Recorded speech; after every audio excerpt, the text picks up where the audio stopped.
दोस्तों नमस्कार, हिंदीकुंज.com में आपका स्वागत है। आज हम लोग बात करने चल रहे हैं अधिकार का रक्षक एकांकी के बारे में।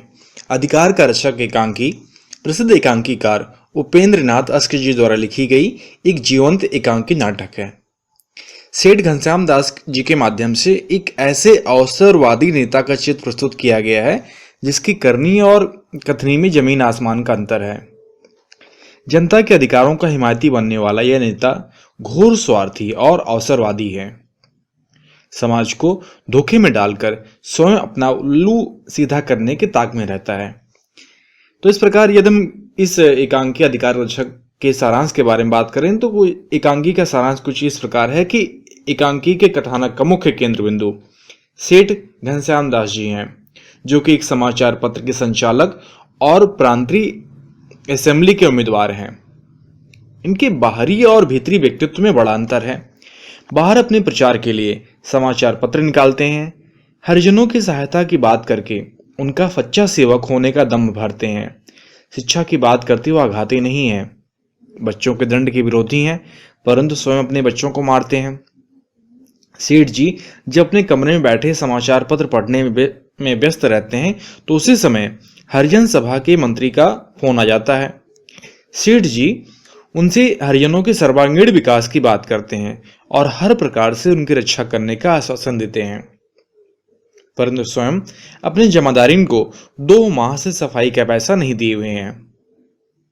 सेठ जी ने असेंबली का चुनाव जीतने के लिए ही इन कलाओं को अपनाया है। हौजरी यूनियन को भी टेलीफोन पर यह सूचित कर देते हैं कि मैं मजदूरों के अधिकारों का सबसे बड़ा रक्षक हूं। अपने चुनाव घोषणा पत्र में वो छापते हैं कि मैं असेंबली में जाते ही मजदूरों की स्थिति को सुधारने का प्रयत्न करूंगा। ऊपर से वह मजदूरों के वेतन वृद्धि में के प्रबल समर्थक हैं, परंतु अपने घर के नौकरों का 3 माह से वेतन रोके हुए हैं। वेतन मांगने पर अपने नौकरों को गाली देते रहते हैं। इस प्रकार जनता के बीच लुभावनी बातें करके उनका हृदय वह जीत लेते हैं, परंतु असेंबली में जाकर वह सब भूल जाते हैं। नौजवान युवक और छात्र भावुक होते हैं। सेठ जी की बातें सुनकर वे सेठ जी की ओर आकर्षित होते हैं और कहते हैं कि आपके भाषण की सर्वत्र चर्चा है। आपके विचारों से प्रभावित होकर हम लोग आपके साथ हैं। छात्रों के अधिकारों और समस्याओं की बात सेठ जी अपने समाचार पत्र में छपवाने की बात करते हैं, अतः छात्र भी उनके समर्थक बन जाते हैं। छात्र अपने प्रधानाचार्य के विरुद्ध कुछ छपवाना चाहते हैं। सेठ जी पूरा आश्वासन देते हैं, परंतु उनके चले जाने के बाद वह संपादक से कहते हैं कि छात्रों की कोई बात न छापी जाए। सेठ जी समाज सुधार का व्रत लेते हैं, परंतु अपने ही घर को नहीं सुधार पाते हैं। उनकी पत्नी और बच्चे उचित स्नेह नहीं पाते हैं। वह अपनी पत्नी को प्रायः मारा पीटा करते हैं, परंतु महिला संघ की मंत्री श्रीमती सरला देवी से कहते हैं कि आप निश्चय रखें, मैं जी जान से स्त्रियों के अधिकारों की रक्षा करूंगा। महिलाओं के अधिकारों का मुझसे बेहतर रक्षक आपको वर्तमान उम्मीदवारों में नजर नहीं आएगा। तो इस प्रकार देखते हैं कि सेठ घनश्याम दास जी एक ऐसे नेता हैं, एक ऐसे अवसरवादी नेता हैं जिनकी करनी और कथनी में जमीन आसमान का फर्क है। तो यदि हम इस एकांकी के शीर्षक की सार्थकता के बारे में बात करें तो यह एकांकी आज की स्वार्थग्रस्त राजनीति और नेताओं की कुत्सित चित्र प्रस्तुत करती है। जनता के अधिकारों का हिमायती बनने वाले नेता स्वयं उनके अधिकार प्राप्ति के विरोधी हैं। समाज को घोर धोखे में रखकर अपना उल्लू सीधा करते हैं। सेठ घनश्याम दास के माध्यम से लेखक ने इस प्रकार के नेता के व्यक्तित्व का चित्रण करके आधुनिक समाज के नेताओं और समाज सुधारकों के लुभावनी बातों से बचने का सुझाव दिया है। लेखक द्वारा इस कहानी में यह बताया गया है कि समाज के सभी वर्गों के अधिकारों की रक्षा की बात सेठ जी करते हैं। उनकी बातों में इतना आकर्षण है कि सभी वर्ग के लोग उन पर विश्वास करते हैं, परंतु वास्तव में ऐसे व्यक्ति नहीं हैं। हरिजन वर्ग, मजदूर वर्ग, छात्र वर्ग, महिला वर्ग सभी के अधिकारों की रक्षा के रक्षक और समर्थक है, परंतु यह समर्थन केवल जनता का और उस वर्ग का मत प्राप्त करने के लिए करते हैं। व्यवहार में वह किसी के पक्षधर और समर्थक नहीं है। उनके सामने उनका स्वार्थ है, चुनावी भाषण है। यदि वह मजदूरों के अधिकारों के रक्षक होते तो क्या वह स्वयं अपने मजदूर को वेतन न देते और वेतन मांगने पर उल्टी गाली गलौज करते? घर की सफाई करने वाली भंगिन को 2 माह से मजदूरी रोके हुए हैं। तो इस प्रकार इस एकांकी कहानी से हम यह जान पाते हैं कि अधिकार रक्षक शीर्षक एक व्यंग है।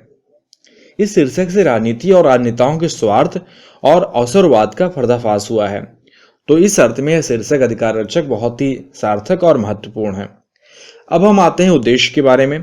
अधिकार रक्षक एकांकी का उद्देश्य के बारे में बात करें तो उपेंद्र नाथ अस्कर जी ने उद्देश्य की दृष्टि से अधिकार रक्षक एक सफल रचना लिखी है। इसके माध्यम से दोहरे चरित्र वाले नेताओं की करनी और कथनी पर प्रहार किया है। इनसे सतर्क और सावधान रहने का निर्देश दिया गया है कि समाज सुधार और अधिकार की रक्षा दिलवाने वालों के नाम पर ये नेता अथवा समाज सुधारक केवल अपने स्वार्थग्रस्त अधिकार का ही पोषण करते हैं। समाज के सभी वर्गों के प्रति मीठे मीठे आश्वासन देकर अंततः उनका ही शोषण करते हैं। इस शोषण में इन्हें अपने पराये का अंतर नहीं दिखाई पड़ता। इनका शोषण समाज के अलग अलग वर्गों के लिए अलग अलग प्रकार का होता है। अतः समाज के उत्थान और राष्ट्रहित की दिशा में यह एकांकी आज भी प्रासंगिक व महत्वपूर्ण है। अब हम आते हैं चरित्र चित्रण के बारे में। तो चरित्र चित्रण के अंतर्गत सेठ घनश्याम दास जी जो कि इस कहानी के मुख्य पात्र हैं और उन्हीं के इर्द गिर्द एक पूरी कथा घूमती है, तो उनके बारे में बात करते हैं। तो प्रस्तुत एकांकी में अधिकार रक्षक के प्रमुख पात्र और नायक सेठ घनश्याम दास जी हैं। घनश्याम दास जी प्रधान पात्र के रूप में इस एकांकी की सभी घटनाएं इन्हीं से संबंध है। सेठ जी राजनीति के मजे मजाए खिलाड़ी हैं। वास्तव में आज हम जिस प्रकार की राजनीति अपने अगल बगल देखते हैं उसे अवसरवादिता की राजनीति कहते हैं। कुर्सी व अधिकार के लोभ में हम अपने सारे सिद्धांतों को ताक पर रख देते हैं। गांधीवादी विचारधारा के अनुसार कि राजनीति में सच्चाई होनी चाहिए, परंतु आधुनिक राजनीति में झूठ और सद्निवेश का एक छत्र राज है। इन सारी प्रक्रियाओं में सेठ जी विशेष रूप से माहिर आदमी हैं। सेठ घनश्याम दास जी एक दैनिक पत्र के संपादक और प्रांतीय असेंबली के उम्मीदवार हैं। राजनीति में जो दांव पेच विजय के रूप में अपनाए जाते हैं उन सभी का प्रयोग सेठ जी करते हैं। वह गरीबों के बीच में उनके हितों के संघर्ष का वादा करते हैं।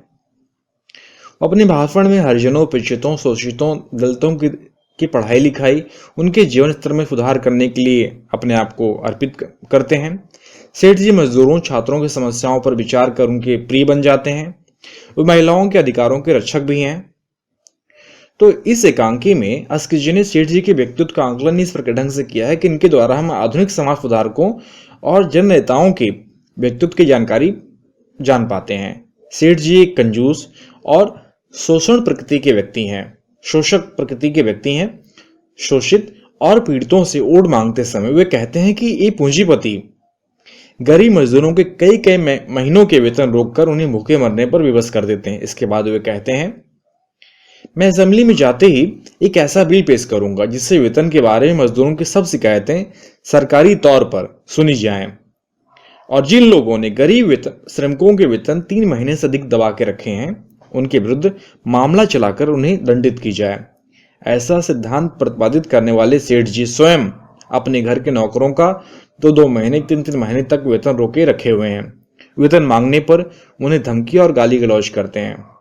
उनके कारनामों को देख के यह लगता है कि सेठ जी का व्यक्तिगत जीवन असंतुलित और असफल है।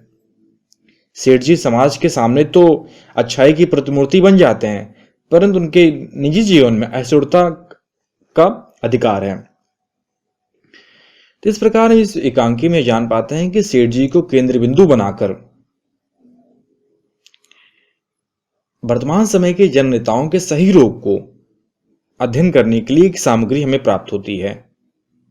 इस प्रकार अस्कर जी ने अपनी इस एकांकी के माध्यम से सीधी साधी जनता को एक ऐसे जन नेताओं के रूप में व्यक्तित्व से हमें सावधान कराया है। इस अधिकार रक्षक एकांकी एक व्यंग प्रधान एकांकी है। इसके प्रमुख पात्र सेठ घनश्याम दास जी राजनीति के मजाए खिलाड़ी हैं। एक तरह से वे आज के राजनेताओं के प्रतिरूप ही हैं। सेठ जी की करनी और कथनी में अंतर है, वैसा ही अंतर आज की जन नेताओं में हम देख पाते हैं और उनके दैनिक क्रियाकलापों में देखने को मिलता है। देश की जनता अपने आप मरे या चूल्हे भाड़ में जाए कोई फर्क नहीं पड़ता, बस अपना उल्लू सीधा करना ही आज के राजनेताओं का मुख्य ध्येय और प्रेम है। तो एकांकीकार ने इस एकांकी के माध्यम से हमें यह दिखाया है कि सेठ घनश्याम दास जी का चरित्र जिस प्रकार है वह अवसरवाद की राजनीति है। आज के राजनेता कुर्सी से इस प्रकार चिपके हैं कि न तो उन्हें अपनी जनता की परवाह है और न ही अपने क्षेत्र का विकास करने की उन्हें सुध है। कुर्सी के लोभ में इन्होंने अपने सभी सिद्धांतों के अच्छाइयों को ताक पे रख दिया है। तो इस प्रकार के नेताओं से हमें सावधान रहना चाहिए। इस प्रकार के नेताओं पर व्यंग करके ऐसे जन नेताओं से जनता को सावधान करने की सलाह दी है जिनकी करनी और कथनी में अंतर है, कोई साम्य नहीं है। और साथ ही साथ ऐसे नेता जो जनसेवक बनने के स्थान पर स्वपोषक बन जाते हैं और जनता को गुमराह करके अपना स्वार्थ सिद्ध करते हैं। तो इस प्रकार इस एकांकी के माध्यम से लेखक ने अपनी बात पाठकों तक पहुंचाई है। आशा करता हूं कि यह वीडियो आपके लिए उपयोगी सिद्ध होगा। यदि आपको अपने विषय व अध्ययन से संबंधित और अधिक अध्ययन सामग्री चाहिए तो आप hindiqueen.com को विजिट करें। वहां पे लिखित रूप में आपको इस एकांकी की अध्ययन सामग्री प्राप्त हो जाएगी, जिसका लाभ उठाकर आप अपनी परीक्षा में अधिक से अधिक अंक उठा सकते हैं। साथ ही साथ आप YouTube पर हिंदीक्वीन चैनल को अवश्य सब्सक्राइब करें ताकि आपको हिंदी भाषा व साहित्य की नवीनतम जानकारी प्राप्त होती रहे। धन्यवाद।